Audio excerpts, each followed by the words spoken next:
All right, business owners, where you're an S-Corp or a partnership, you want to listen to this. There's a new tax. It's called the pass-through entity tax.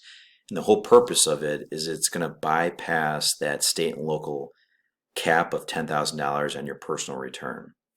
Now, there's a catch. There's, about 20 states that are participating in this.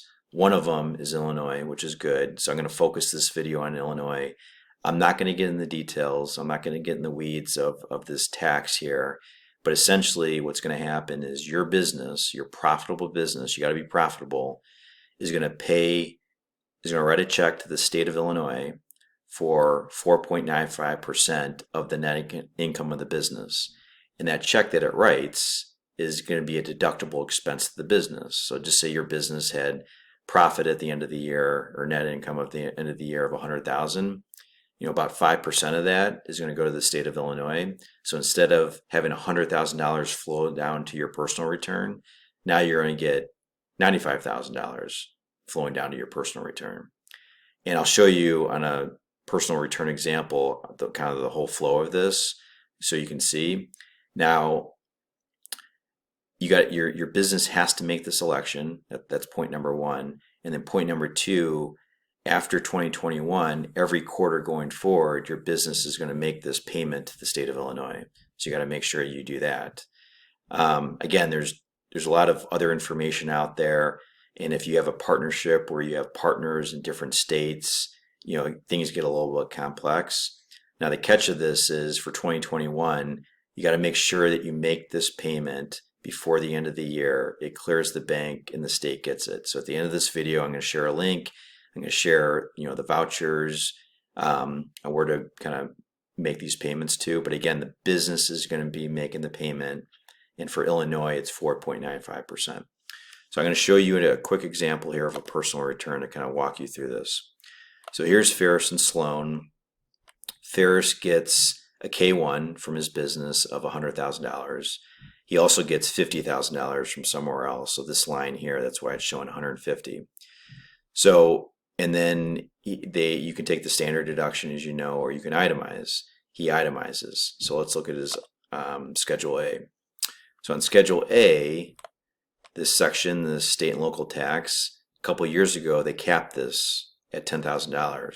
So though he had up to $27,000 of deductions here, of taxes that he paid at the state and local level, he can only use $10,000 of it.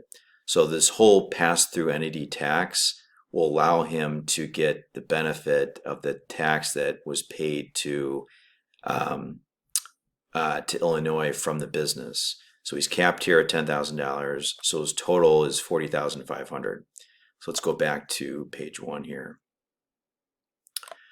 So under the current rule here, he's got $325,000, and then remember he can only deduct the $40,500, but in that $40,000 he was capped at $10,000, right? So that's the $40,500. Now under this rule, what's going to happen here is instead of him paying income or paying tax on income of that $100,000, that's going to be reduced to $95,000 in my example, plus his $50,000 from his other business. So under the old rule, he would have gotten benefit of that $5,000 payment. But he's getting it in a different way. So it's coming through here. So I did the calculation here in this example, and he's probably going to save about $1,000 by doing this. So if you're very profitable, just say you got profits of $1 million, $2 million of your business, this is a big savings. Even $500,000 profit of your business, this is a big savings. So it's something that you should consider. And again, if you have any questions about this, feel free to kind of leave comments in the video or reach out to us. But definitely talk to your CPA about this. And it just doesn't apply to 2021. This is going to carry to 2022. So, but the catch here with 2021 is the business has to make this payment before the end of the year. And then you got the quarterly payments afterwards. So don't miss this. Again, profitable businesses. And if you're a single member LLC or you're Schedule A or sole proprietor, you may want to think about, am I the right entity selection?